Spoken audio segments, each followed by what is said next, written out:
Hi, as many of you know, I like to go hiking and backpacking, and I'm currently getting ready for a trip this weekend. I have all of my stuff spread out on the floor and I'm planning everything that I need to bring. I thought you might like to see some of the gear that I have and some of the preparation I go through.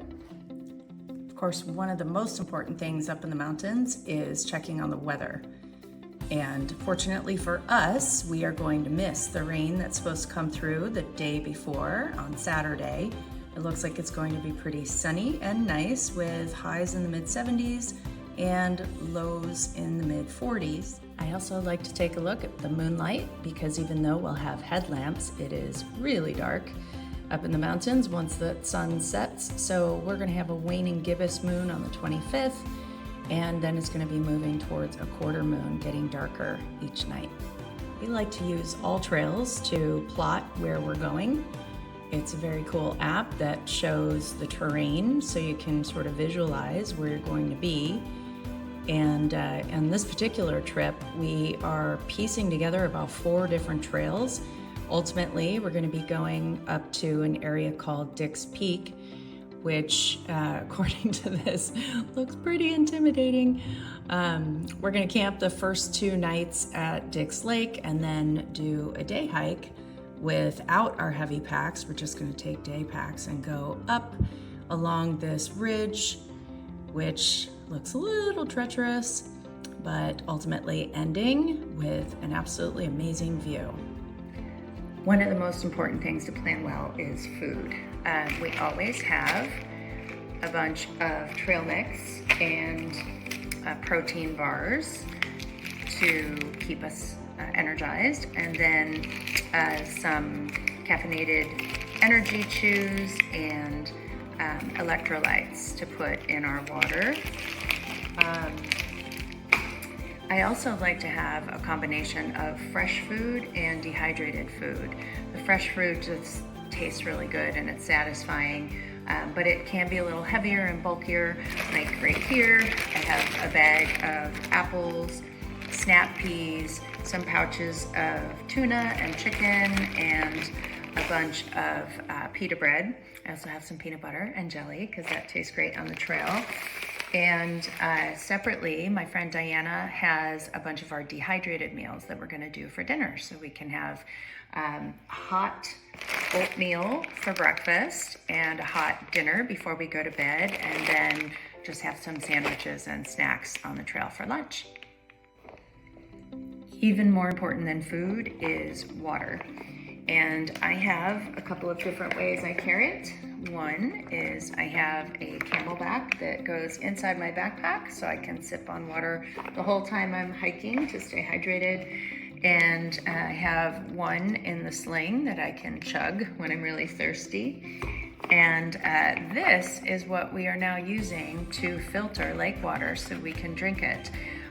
This little device is so fantastic. It's so much easier than the old school pumps we used to carry that were really heavy and really hard to use. This, you just fill it with lake water, you swish it around, and it gets filtered, and you can drink it pretty much immediately. Next is gear. I already have my sleeping bag and pillow and sleeping pad all packed up in a compression sack, so I'm not going to take that out, but I can show you a few little things. Of course, you need a good headlamp, and it's a good idea to bring some spare batteries. I also have a tiny little flashlight to carry in case I need that. I have a spork and a multi-tool. These are just the coolest thing ever. So many tools all in one. Pliers, screwdrivers, a little saw, and knives. So this is really more kind of for emergencies, or if I weren't taking so many dehydrated meals, we would use this to prep food, but it always feels good to have something like this along with you on the trail, just in case. Speaking of that, food, we have to take all of our food and anything that's scented at all, any sunscreen, or any toiletries in a bare canister. And Diana and Molly have those at their houses, so we're gonna be loading those up with all of our stuff. I'm gonna be carrying some extra gear to balance out the weight, and that is how we share the load. A couple of other little things. My sister Lisa got me this really cool carabiner metal mug when I was training for Mount Whitney with Diana and Molly last year. So this is now my one dish that I carry when I go backpacking. Every meal is eaten out of this.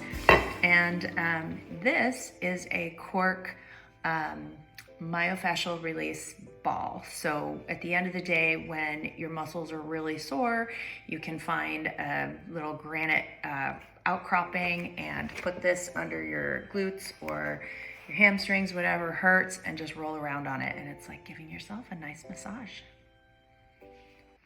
Okay, the last part is clothing and footwear. It's really important to have well-worn-in shoes, so I've done a lot of training in these boots over the last couple of years. I also am taking a pair of sandals to put on at the end of the day because your feet get really sore and tired, and it's nice to have something else to change into. And these are also great for jumping in the lake and then having something to protect your feet. I have this little hanky that used to belong to my dad, and I think before him, my grandfather. So this is tied to my pack, and when I get sweaty, wipe my brow. Then the clothing. So at night, we want to have gloves, a warm hat, something cozy to sleep in, and a feather down jacket. During the day, I have hat to keep the sun out of my eyes and to avoid getting sunburn on my face. And then we're going to be hiking a total of 4 days. I'm guessing about 8 miles per day on average. So I only have 3 sets of clothing. I'm gonna wash one set in the lake and let it dry. But and wear that on day 4. So I have these super stylish pants from REI that zip off, and it's nice because you've got pants or shorts, whatever the weather calls for, a tank top and a long sleeve shirt. And in my case, I have some toe socks too, in case I get blisters. Those go under the wool socks. And then and I've got compression sacks. So clean clothes go in one, dirty clothes in the other. You can cinch them up really tight so that your pack stays compact and small. And then finally, I have one extra bag because when we're all done with this 4 days of hiking in the mountains, when we're tired and sore, we are going to spend our final night at a hotel enjoying a luxurious jacuzzi, good food, and probably some celebratory drinks. So I have my bag that I'm going to use at the hotel that I won't need to touch any of the stuff in my backpack. I can just throw that sucker in the car and say goodbye until the next trip. So that is all for now. Hopefully I will check in with some more photos or videos along the way. Thanks for watching.